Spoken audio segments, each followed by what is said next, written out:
à tous et bienvenue dans le live TV Finance. Nous sommes ensemble pour 35 minutes de direct sur TV Finance et Boursorama, à l'occasion de parler économie, finance, mais également actualité des entreprises. Au sommaire de cette édition, nous recevrons tout d'abord Clément Carbonel, le président d'Esprit Planète. Nous suivrons ensuite l'ouverture de la Bourse de Paris avec Christophe Douane, le cofondateur de YouDo.fr. Nous ferons ensuite un focus sur les market movers à suivre ce matin avec Dorian Abadi, formateur en analyse technique. Nous recevrons ensuite Christophe Devilleblanche, le fondateur du Chic français, avant de recevoir Kenji Adania, le directeur de la communication du Cours Maçon, pour 10 minutes de parole de dirigeant. Mais tout de suite, un petit peu d'actualité économique. Et première actualité ce matin, le chômage baisse lentement mais sûrement en France.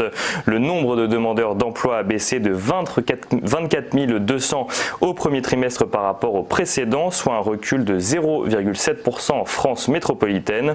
Sur un an, la baisse ressort à 1,5%, soit 53 000 personnes de moins qu'au premier trimestre 2018 sont inscrites comme demandeuses d'emploi.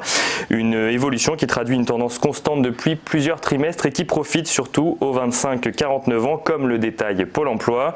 Le chômage longue durée continue, lui, de progresser.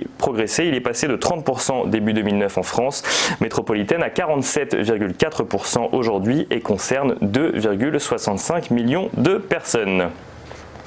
Uber a dévoilé vendredi la fourchette de prix de son introduction en bourse qui se situera entre 44 et 50 $ par action, soit une valorisation totale pour l'entreprise comprise entre 80 et 91 milliards de dollars. Si cela en fait la plus grosse introduction en bourse de l'année aux États-Unis, c'est bien inférieur à la valorisation de 120 milliards de dollars estimée l'an dernier. Une approche qui n'est pas sans rappeler les débuts mitigés en bourse de Lyft, son principal concurrent aux États-Unis.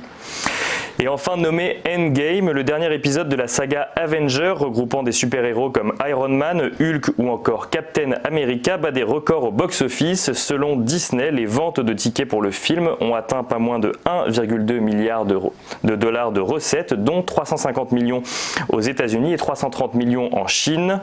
Le film a par exemple récolté 156,7 millions de dollars en un seul jour d'exploitation en Amérique du Nord, tandis que 107 millions de dollars étaient récoltés pour son premier jour en Chine. Une tendance notée en France également, où le film a enregistré le meilleur début pour un opus de l'univers Marvel.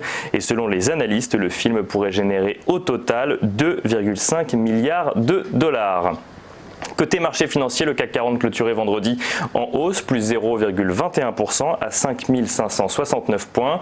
Sur les marchés américains, le Dow Jones gagnait lui 0,31% à 26 543 points. Le S&P 500 lui gagnait plus 0,47% à 2939 points. Et enfin, le Nasdaq Composite gagnait plus 0,34% à 8146 points.